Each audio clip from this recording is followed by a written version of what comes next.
aí, pessoal, tudo certo?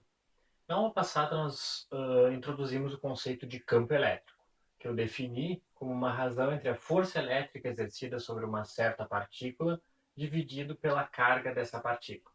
Então, a ideia é que uma certa carga, ou uma certa distribuição de cargas, ela modifica de alguma forma o espaço ao seu redor.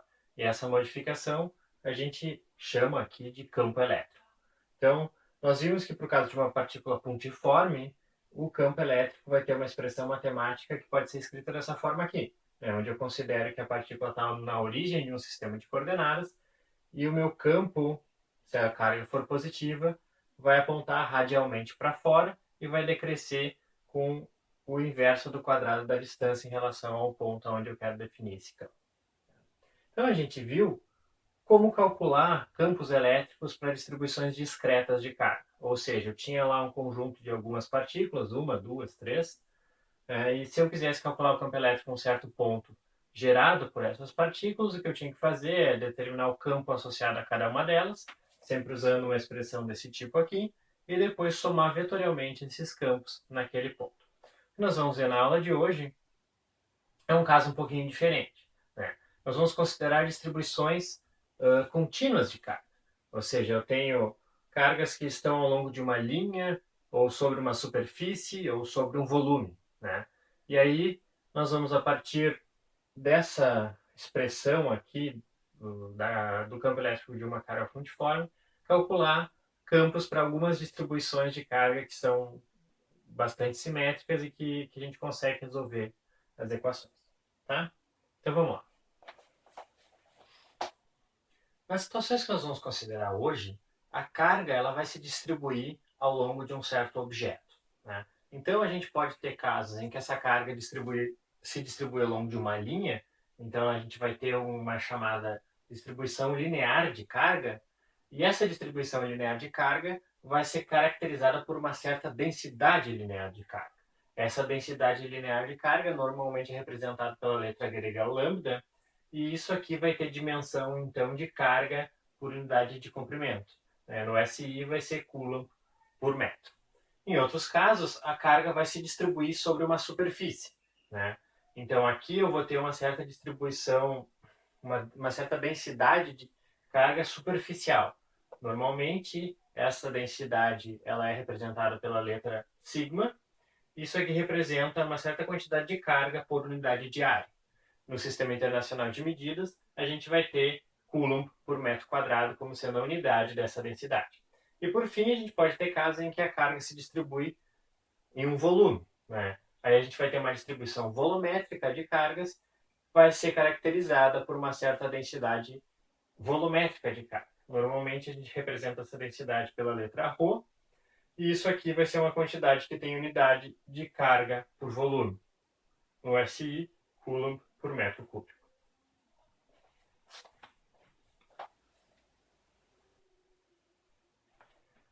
Bom, o que nós vamos fazer agora é ver como é possível calcular o campo elétrico associado a uma distribuição contínua de carga. Então, nós vamos fazer aqui um passo a passo de como é que a gente faz isso, como é que a gente efetua o cálculo do campo elétrico para uma distribuição contínua. Então, eu vou supor que a minha distribuição contínua é essa forma aqui, né? Nessa região do espaço aqui eu tenho uma certa distribuição de cargas, e essas cargas estão suficientemente próximas que eu posso considerar essa distribuição como sendo contínua. Tá? Então, vamos supor, por exemplo, que isso aqui é uma distribuição volumétrica, né? Eu tenho uma certa quantidade de cargas nessa região que está distribuída continuamente. O primeiro passo vai ser tomar a minha distribuição e separar ela em pedacinhos muito pequenos, né? Então, eu vou pegar a distribuição e vou dividir ela em pequenos elementos, tá? De modo que dentro de cada elemento eu tenho uma pequena quantidade de carga que eu vou chamar de ΔQ. Tá? Então, o primeiro passo vai ser tomar a minha distribuição e fatiar ela em pequenos pedacinhos, tá? Dentro de cada pedacinho, então eu vou ter uma certa quantidade de carga, e essa quantidade de carga eu vou chamar ΔQ. Bom, mas qual é o objetivo de separar a minha distribuição aqui em pequenos pedaços? A ideia é que, se esses pedaços forem suficientemente pequenos, eu posso tratar cada um deles como se fosse uma carga pontiforme. E eu sei calcular o campo elétrico associado a uma carga pontiforme. Então a ideia é a seguinte, vamos tomar como exemplo esse pedacinho aqui que eu destaquei como ΔQ. Tá? Então aqui dentro dessa pequena região da minha distribuição eu tenho uma carga ΔQ e eu quero determinar qual é o campo elétrico gerado em um certo ponto P apenas por esta carga. Tá? Então, esse pequeno pedaço aqui da minha distribuição vai estar a uma certa distância R do ponto onde eu quero calcular. Eu posso definir um versor R aqui. E, bom, nesse exemplo, se eu supor que essa carga aqui é positiva, eu sei que só esse pedacinho da distribuição vai gerar aqui um certo campo que eu vou chamar ΔE.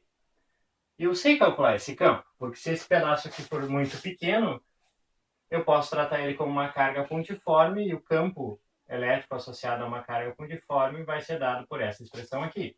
1 sobre 4π ε0, a carga desse meu pedacinho, que é ΔQ, dividido pela distância entre o pedacinho e o ponto onde eu quero calcular o campo elétrico, ao quadrado, vezes um versor R, que conecta então a carga e o ponto. Então esse aqui vai ser o campo elétrico gerado no ponto P apenas por este pedaço. Tá? O que eu tenho que fazer agora? Se eu quiser determinar o campo elétrico total no ponto P, eu vou ter que somar vetorialmente as contribuições de todos os pedaços que formam a minha distribuição. Então, o terceiro e último passo vai ser somar a contribuição de cada um dos meus elementos que compõem a minha distribuição. Então, se para um dado elemento que eu vou representar pelo subíndice I, eu tenho um certo campo ΔEI, tá? Então isso aqui é ΔQI, essa distância R vai ser a distância associada a este elemento, e esse versor também vai ser associado àquele elemento. Eu posso determinar o campo total e fazendo uma soma sobre toda a distribuição, ou seja, fazendo esse índice I variar de modo que eu varra toda a minha distribuição. Então isso aqui vai ser 1 sobre 4πε0, que vai ser uma constante comum para todos os campos, uma soma em I de ΔQI sobre RI ao quadrado vezes o versor RI. Então, o campo total vai ser a soma vetorial. Importante, a soma vetorial do campo gerado por esse pedacinho, pelo pedacinho que está do lado, pelo outro, até que eu some a contribuição de todos os meus pedaços. Agora, isso aqui é só uma aproximação, né? Porque se eu considero que esse elemento aqui é finito, né, eu não posso tratar ele de fato como uma carga pontiforme. Então, para a gente deixar as coisas mais rigorosas, eu preciso tomar o limite em que essa carga ΔQI aqui, ela tende a zero, né? De modo que esse meu volume aqui definido por esse elemento também tende a zero. Então, eu quero tornar esses meus pedacinhos tão pequenos quanto possível. Eu quero tratar, então, de volumes aqui, que são, na realidade, volumes infinitesimais. Então, eu vou tomar o limite dessa expressão em que ΔQI tende a zero. Né? Então, eu preciso que essa carga aqui, ΔQI, ela vá para zero. E aí o meu campo vai ser 1 sobre 4π ε0, limite de ΔQI tendendo a zero daquela soma.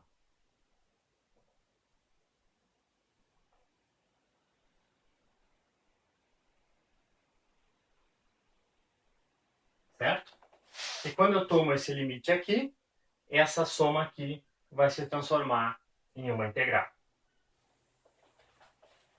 Portanto, eu posso expressar o campo elétrico naquele ponto P associado a essa distribuição contínua de carga na forma de uma integral. Eu vou ter uma integral, então, sobre as cargas dQ, né? Agora eu estou considerando que esses meus elementos são tão pequenos que eu tenho no interior de cada um deles é uma carga infinitesimal, e essa integral aqui, ela deve varrer toda a minha distribuição de cargas, ou seja, eu vou fazer uma integral sobre toda a minha distribuição. O que a gente vai ver agora são alguns exemplos de como fazer isso para diferentes casos. Como exemplo, nós vamos considerar a seguinte distribuição. Um anel carregado com uma densidade linear homogênea de carga. O que significa isso, então? Eu tenho carga distribuída ao longo de um círculo, esse círculo aqui tem raio R, tá? e a distribuição ela é homogênea, ou seja, a densidade de carga ao longo de qualquer pedacinho aqui vai ser sempre a mesma constante lambda. Tá? O que eu quero é calcular o campo elétrico neste ponto P. E esse ponto ele encontra-se a uma distância z do centro do meu anel, tá? E ele está sobre um eixo que é perpendicular ao plano do anel e que passa no centro do anel. Tá? Então, supondo que o anel aqui ele está num plano XY, esse ponto P vai estar sobre o eixo Z, tá? Considerando que o centro aqui do anel está sobre a origem. Então, vamos lá, vamos calcular o campo elétrico neste ponto P. Primeiro passo, como eu falei antes, é fatiar a minha distribuição em vários pedaços pequenininhos. Tá?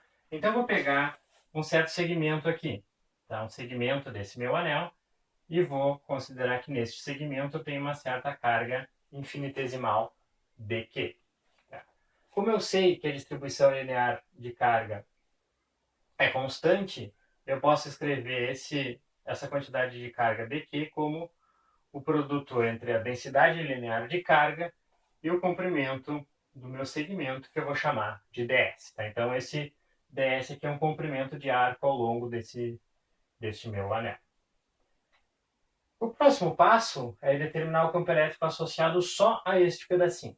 Tá? Então, se eu considerar que este pedaço aqui está a uma certa distância r do ponto onde eu quero calcular o campo, e como eu vou considerar aqui que essa carga é positiva, por exemplo, tá? Esse meu campo elétrico infinitesimal dE vai ter essa orientação aqui. Tá? Então eu vou sair, vou pegar uma linha reta que parte aqui do meu elemento dQ, vai até o ponto, e o meu campo dE vai estar ao longo dessa linha e apontando para lá, porque eu estou considerando que essa carga aqui é uma carga positiva. Se isso aqui é suficientemente pequeno, né, se eu peguei um segmento suficientemente pequeno, eu posso considerar que ele é uma carga pontiforme. Então eu sei calcular esse campo dE. Este campo dE vai ter esta forma aqui, dE igual a 1 sobre 4π ε0 vezes a carga dQ dividido por R ao quadrado ao longo de desse versor R. Eu posso considerar que isso aqui é um vetor. O nosso próximo passo, então, seria somar as contribuições de todos os pedacinhos, ou seja, fazer uma integral sobre toda a minha distribuição, de modo que eu calcularia o meu campo DE, ou melhor, calcularia o meu campo E,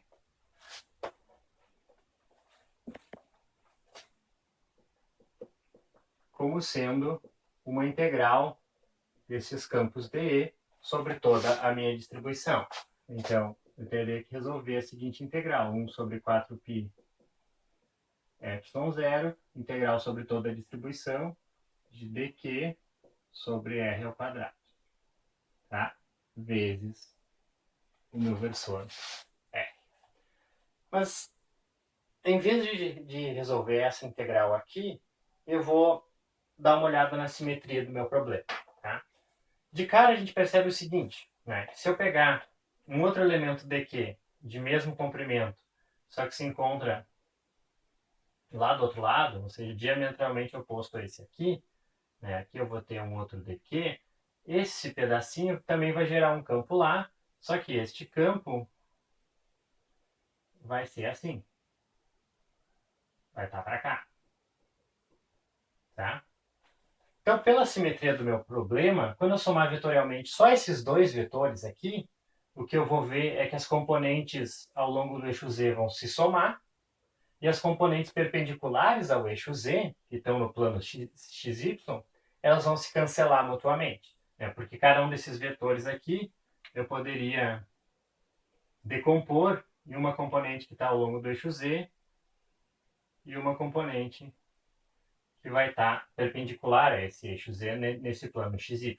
Então essas duas aqui vão, quando se somam, se cancelam, porque as magnitudes são iguais, né? A quantidade de carga dQ aqui é igual à quantidade aqui, e essa componente ao longo de Z vai se somar. Então, fazendo essa análise de simetria, eu já posso dizer de antemão, sem resolver nenhuma integral, que o meu campo elétrico ele vai estar orientado ao longo desse eixo Z, tá? E que a magnitude dele vai ser a soma, ou a integral, né, das componentes Z de todos os campos gerados por cada um dos meus pedacinhos. Tá? Então eu posso notar o seguinte, que na prática eu não preciso resolver essa integral aqui. Eu sei que o meu campo E ele vai ser paralelo ao eixo Z, e eu sei que o módulo do meu campo E vai ser a integral de DEZ. O que é DEZ? É a componente ao longo deste eixo Z, desses campos DE aqui, associados a um único pedacinho. Né? Então eu vou ter que fazer uma integral para somar as contribuições de todos os meus pedaços. Tá? Quem é esse DEZ? Se eu definir este ângulo aqui ó, como um ângulo θ, esse aqui também é um ângulo θ, eu sei que o meu DEZ, na realidade, é DE vezes cosseno de θ. E o meu DE é a magnitude deste vetor aqui. Ou seja, a integral que eu preciso calcular é a seguinte, para determinar a magnitude de E. Eu preciso resolver a integral de 1 sobre 4π ε0 dq sobre r ao quadrado, que é essa quantidade aqui, ó, vezes o cosseno do ângulo θ. Bom, voltando. R e θ são quantidades que eu introduzi conforme eu fui resolvendo o problema. Tá? Então, essas não são quantidades dadas, a princípio não são quantidades conhecidas. Mas eu posso escrever essas quantidades em função de quantidades que são dadas no problema, que, a saber, o raio R e essa distância Z aqui entre o centro do anel e o ponto. Então, eu tenho o seguinte, né? Se a gente considerar esse triângulo aqui, esse aqui é um triângulo retângulo, né? Aqui eu tenho um ângulo reto, eu vou ter que r quadrado, que é a hipotenusa desse triângulo, vai ser igual a z quadrado mais o raio r grande ao quadrado. E considerando esse mesmo triângulo aí, eu sei que o ângulo θ aqui, ou melhor, que o cosseno desse ângulo θ vai ser o cateto adjacente dividido pela hipotenusa. Então, cateto adjacente é z e a hipotenusa é r. Então, eu tenho que cosseno de θ é igual a z sobre r, e eu sei que r vai ser raiz quadrada de z quadrado mais r quadrado. Então, isso aqui vai ser raiz quadrada de z quadrado mais o raio r grande ao quadrado. Agora eu posso reescrever a minha integral só em função de quantidades conhecidas. Eu vou ter que a magnitude do meu campo E no ponto P vai ser 1 sobre 4π ε0, integral. O dq eu vou escrever como lambda ds, lambda ds. Isso aqui está dividido por r ao quadrado, e r ao quadrado é z quadrado mais r grande ao quadrado, vezes o cosseno de θ, que é essa quantidade aqui, então, z. Bom, então essa aqui é a integral que eu preciso resolver, tá? O diferencial, aqui no meu integrando, é esse ds. E esse ds representa um comprimento infinitesimal ao longo do meu círculo, né? Um segmento de arco, tá? As quantidades z e r maiúsculo aqui são constantes. Então, eu posso tirar tudo que depende só dessas quantidades para fora da integral. Eu vou simplificar um pouco isso aqui. Eu vou ter que o módulo desse campo E vai ser igual. O lambda é constante, z é constante, e aqui eu vou multiplicar z quadrado mais r quadrado por raiz dessa mesma quantidade, vai dar z quadrado mais r quadrado na 3 meios. Então eu vou ter o seguinte, lambda z sobre 4π ε0 vezes z ao quadrado mais r grande ao quadrado, tudo isso aqui elevado na 3 meios, que multiplica a integral de ds. Né? Então eu preciso integrar sobre todo o meu círculo, portanto essa integral vai de 0 até 2π vezes o raio R, né? Que é o comprimento dessa circunferência. Então, vou ter uma integral de 0 até 2π vezes R grande.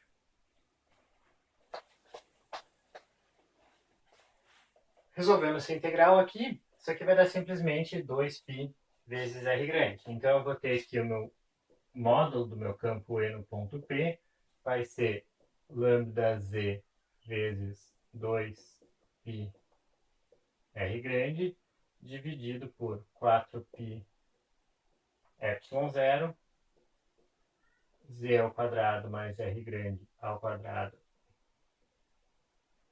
na 3 meios. Tá? Então, essa aqui vai ser a magnitude do campo elétrico no ponto P, e a gente definiu antes, analisando a simetria do problema, que esse campo elétrico vai estar ao longo do eixo Z, apontando no sentido de Z positivo. Tá? Então, se eu quiser o campo mesmo, né, e não o módulo, eu só vou multiplicar isso aqui por um versor Z. Aqui a gente pode notar algumas coisas interessantes, né? 2πr é o comprimento total do anel. E se eu multiplicar isso aí por lambda, isso vai dar a carga total no anel. Então eu posso reescrever esse meu campo E aqui como sendo uma carga total que eu vou chamar de Q maiúsculo vezes Z dividido por 4π ε0, Z ao quadrado mais R ao quadrado na 3 meios, aqui ao longo do eixo Z, no sentido de Z positivo. Outra coisa que a gente pode fazer é olhar para o limite em que Z é muito maior que R. Ou seja, quando eu estou calculando um campo elétrico, é um ponto que está muito distante do anel quando eu comparo essa distância. É exatamente isso, é como se ele estivesse muito distante do anel, tão distante que a quantidade Z, que é a distância do ponto ao centro do anel, é muito maior do que o raio R do anel. Então, no limite em que Z é muito maior do que R, essa quantidade aqui, que está elevada na 3 meios, vai ser simplesmente, ou aproximadamente, Z quadrado, né, já que Z é muito maior que E.